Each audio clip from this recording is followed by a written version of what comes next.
E aí, meus amigos, vocês acham que é possível que uma pregação evangélica possa fazer uma pessoa chegar ao ceticismo?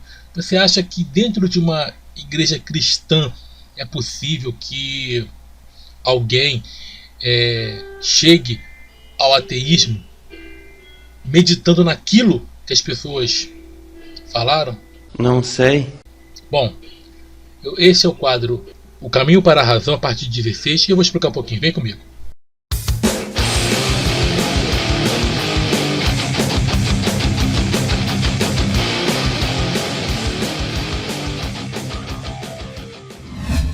Muito bem, pessoal.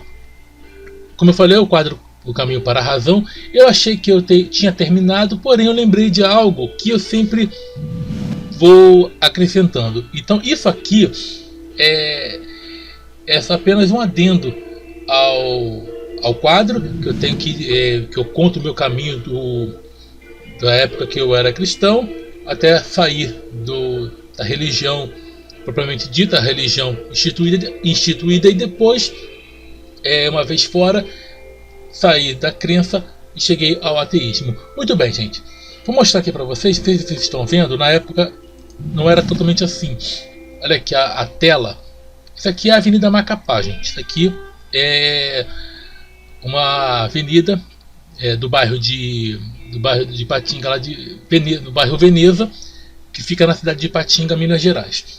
Bom, aqui para cá tem uma igreja, aqui atrás aqui tem uma igreja, mais para frente também tem outra, tem a Assembleia de Deus, e você vai ver que vai vindo. Por esses prédios aqui, agora eu não lembro qual, o prédio aqui para cima, aqui, o que acontece? Vou deixar assim para ficar melhor. Deixa eu botar um pouquinho mais para frente. Tinha uns prédios aqui para... Era esse aqui da frente, desculpa, esse aqui, ó. Aqui tinha uma igreja, antigamente, vocês estão vendo aqui o cursor aqui? Aqui tinha uma igreja, ficava na parte de cima, ela ficava no segundo andar, eu não lembro o nome da igreja, era uma tarde, e uma moça começou a pregar, e ela falou uma coisa interessante, olha como é que foi, olha qual foi a pregação que mudou minha vida.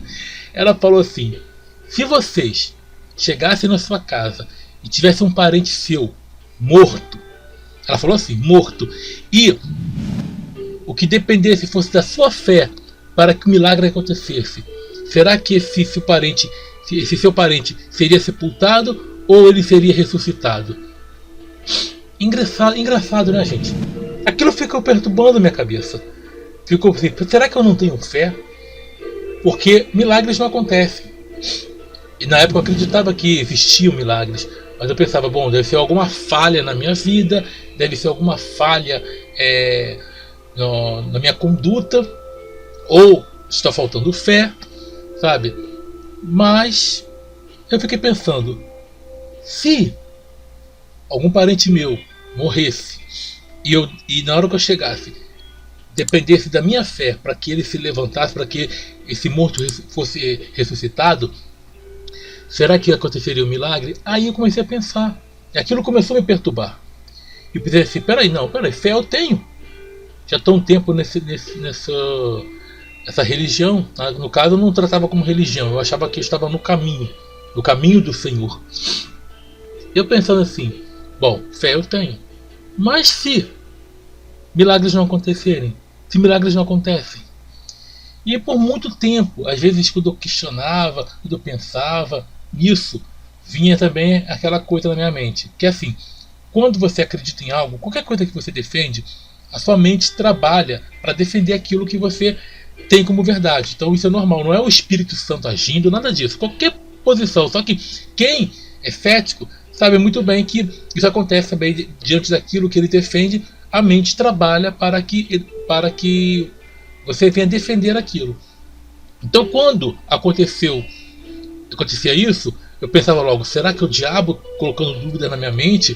Será que é o diabo querendo me levar à incredulidade? Não era nada o diabo, gente. Era simplesmente a razão agindo. Era simplesmente a razão tentando tomar primazia em lugar da fantasia. Só isso. E eu comecei a pensar naquilo. Comecei a ver, será que se acontecesse uma tragédia, alguém na minha casa morresse, e se Deus para fazer um milagre dependesse da minha fé. Mas olha só, gente, como é que pode um Deus depender da fé de alguém para fazer milagre? Será que o poder dele é tão limitado assim?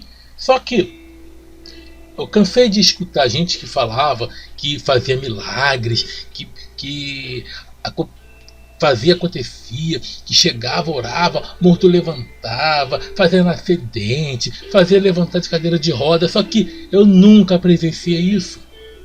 Nunca presenciei isso. E todos que falaram que tal fulano fazia, quando chegava lá no lugar onde eu estava, nada acontecia. Só via ele revelando, entre aspas. Que na verdade não é revelação. Nós sabemos que eles consultam a internet e depois ficam falando: olha, você aconteceu isso, isso, isso. É aquela adivinhação, mas sobrenatural que é bom? Nada. E foi isso que eu fui. Isso foi martelando minha mente. E eu fui pensando: peraí. Não é só na minha vida. Pô, existe milhões de cristãos nesse país. Não, nem digo no mundo. Neste país, o Brasil. E não acontece, você não vê a TV noticiando, você não vê um jornal sério noticiando nenhum milagre. Eu comecei a pensar nisso. Será que aquela moça era missionária, não lembro? Será que ela também realizou algum milagre? Claro que não. Mas isso as pessoas falam para quê? Para manter aquela sensação de que o pregador, no caso ali era uma pregadora, é cheia da unção, tem autoridade divina, e que nós somos o quê? Os furrecas. Somos pessoas sem fé, as pessoas que precisam acreditar mais e que sempre estamos em quê? Em falha. Eu percebi com o tempo, lógico, e aquilo ficava sempre me perturbando. Eu não falava isso para ninguém, mas ficava. Será que se essa divindade dependesse da sua fé para que acontecesse um milagre, será que esse morto ia levantar? Aí foi que eu descobri. Depois de muito tempo, uma vez, já contei como é que eu saí da religião. Aí que eu fui ver que, mesmo com fé, não vai acontecer milagre algum. Que milagre não existe. É só uma artimanha para manter a pessoa lá dentro. E isso aí, olha, uma coisa que eu falo para você, pastor que está me ouvindo, pastor, diácono, presbítero, eu costumo até zoar, né? Diachos e presbícios. Você missionário que está aí, até mesmo cantores que andam pregando, pregadores, pregadoras, cuidado com o que você fala. Não que isso seja ruim, a pessoa se tornar cética, porque aí a pessoa vai ver a ilusão, mas cuidado para você não perder pessoas, porque você vai fazer ela pensar com certas atitudes, certas palavras, em vez de deixar a pessoa contrita, como eles chamam lá dentro da igreja, eles falam que está contrita, quebrantada. Sabe o que vai acontecer? Você vai deixar a pessoa com um pensamento crítico, analítico, aceso. E ela, mesmo que ela tenha receio, medo de estar pecando contra uma divindade, uma hora a razão vai falar mais alto e vai descobrir que, se tiver fé, o doente vai continuar doente. A única coisa que vai mudar é o seguinte: uma oração é apenas um efeito placebo, mas nada além disso. Milagre não vai acontecer, morto não vai levantar. E agora, se você chegar nessa mesma pregadora, essa mesma missionária, nem lembro o nome da criatura, mas ajudou. Se chegar para ela e falar assim: vem cá, vem aqui no hospital, Deus vai depender da sua oração e da sua fé para salvar e para curar essas pessoas. Será que vai curar alguém? Vai ser aquele efeito placebo. A dor estava aí, não, mas chega com a pessoa com câncer, não vai mudar nada. Alguém que faleceu, ora aí agora para levantar, não vai acontecer nada. Se pegasse essa missionária, essa moça que falou, que tentou pregar bonito, tentou dar uma de cheia da unção, chame ela, vem cá, já que você está falando, será que se depender da gente, um parente falecido, e será que ele voltaria à vida? Mas vamos fazer o seguinte: tem o Hospital Márcio Cunha, que é aqui pertinho, vamos lá no Hospital Márcio Cunha, sabe? Será que tem que pegar um mototáxi ou um ônibus, porque andando vai demorar pra caramba. Então, vamos pegar aqui, já que estamos na época, ela estava no Veneza, né? Veneza é um bairro de Ipatinga. Já que estamos aqui próximo, vamos lá no Hospital Márcio Cunha, ou então vamos lá no pronto-socorro, lá na Cidade Nobre. Cidade Nobre é outro bairro de Ipatinga. Vamos lá. E as pessoas que estiverem em estado terminal, você vai orar. E será que Deus vai depender da sua oração para levantar? Será que você tem fé? Será que você pode provar isso que está pregando? Claro que não. Claro que não tem como voltar no tempo, chegar lá e falar isso para ela. Mas aquilo ficou martelando minha cabeça. E foi a pregação que mudou minha vida. Me ajudou a raciocinar. Claro que, como eu falei, tudo aquilo que eu falei nos outros vídeos é verdade. Questão que eu fui vendo os incoerentes, depois estudei a própria religião, a própria formação do livro que eles chamam sagrados, aquilo que eles pregam que é diferente do que está na Bíblia, o fundamentalismo, tudo isso fez eu refletir. Lógico, a primeira coisa errada que eu vi foi a pregação sobre o dízimo, que eu vi que era a própria mentira que eles faziam para poder manter o próprio império. Mas isso me ajudou a entender que milagres não existem, que isso é apenas uma artimanha para manter as pessoas o quê? Distantes daquele que prega, para parecer que o pregador, a pregadora é cheia do poder, mas não há nenhum poder. O único poder que tem ali é o poder do engano.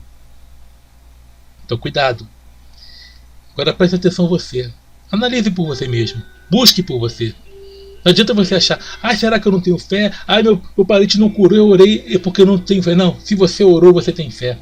Não é porque Deus depende da sua fé, porque é até estranho, né, depender, se é um ser supostamente todo poderoso, ele não pode depender da sua fé. Mas vamos imaginar que isso fosse verdade, que ele dependesse, então ele não seria todo poderoso, mas ele não depende da sua fé. Você orou, você teve fé. A verdade é que tudo isso não passa de ilusão, tudo isso não passa de fantasia. Você pode orar, você pode acreditar, você pode ter fé, mas um milagre não vai acontecer. Se tiver alguém passando mal, leve ao hospital. Se precisa de um remédio, dê um remédio. Se precisa de uma vacina, dê uma vacina. Não você, né? O local que vai aplicar, o profissional, e no local específico para isso. Se a pessoa precisa de os primeiros socorros, não chame anjo. Se você sabe fazer os primeiros socorros em um acidente, faça os primeiros socorros. Não ore. Isso não vai adiantar nada. Com o tempo eu vi que o problema não era que Deus precisava de fé, não.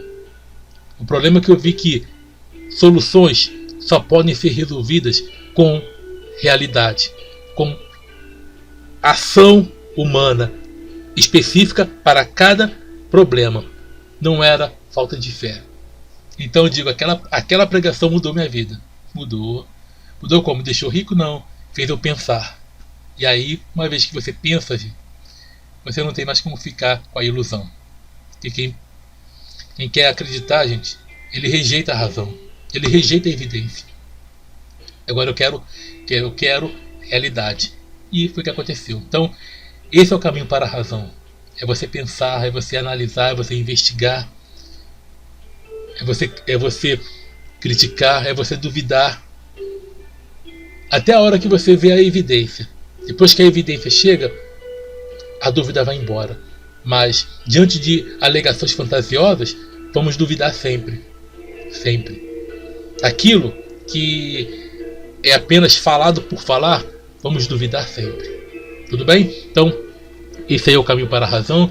Parte 16, achei que tinha terminado o quadro, mas sempre tem alguma coisa que eu vou lembrando e tenho que colocar. Então, quero agradecê-los pelo apoio, sabe, pela ajuda que vocês têm dado. Muito obrigado. E lembrando que sejam bem-vindos os novos membros, também sejam bem-vindos os novos inscritos. E você quer ajudar o trabalho? Divulgação, pensamento crítico, reflexão, informação, faça parte do clube de membros. Se você faz parte do clube de membros, eu quero ajudar ainda mais.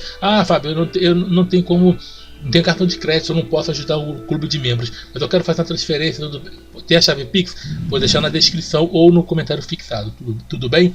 Então, agora sim, estamos juntos pela propagação do conhecimento. Sucesso a todos, até a próxima e tchau, tchau. Para mim, não tem coisa pior do que as religiões para fazer o ser humano de palhaço. Quando tudo vai contra aquilo que você acredita. E mesmo assim você insiste em acreditar, é porque você decidiu ser burro mesmo.